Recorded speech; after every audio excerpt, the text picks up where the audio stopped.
Devam et. Şey, bunları şey yaptılar, tabağa getir, tepsi. Şöyle forma aşağı götür.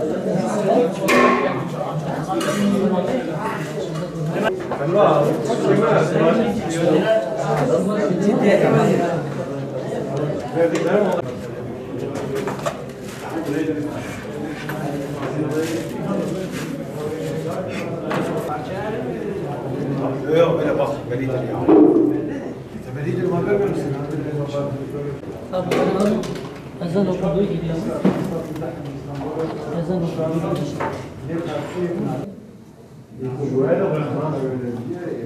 Sıra çok karışık. Ali şu aşağıya da su bırakın ha. Tahir abi.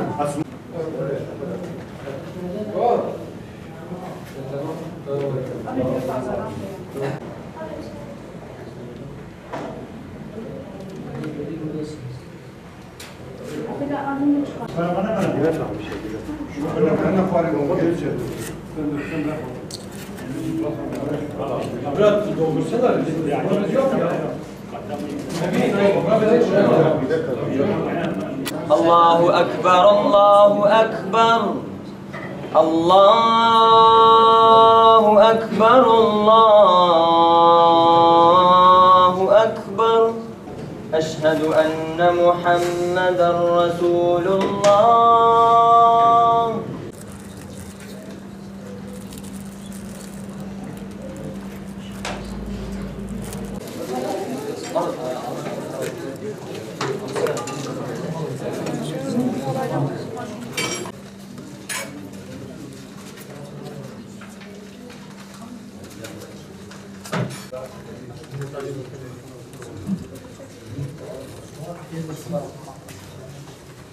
Avrupa yetimleri olarak Ramazan İftar Programı kapsamında Türkiye'de Batman'dayız ve şu anda medresede iftar veriyoruz.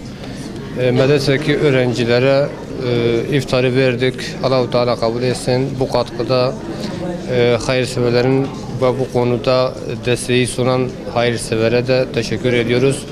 Aynı zamanda Avrupa Yetimler sadece iftar programı değil de Türkiye genelinde belirli yerlerde inşallah gıda yardımı da dağıtımı olacak. Ayrıyeten yetimleri giydirme kapsamında belirli yerlerde yetim inşallah da giydireceğiz. Bu konuda Ramazan boyu içerisinde yardımlarımız devam edecek ve tekrardan da hayırseverlere bu katkılardan dolayı teşekkür ediyoruz.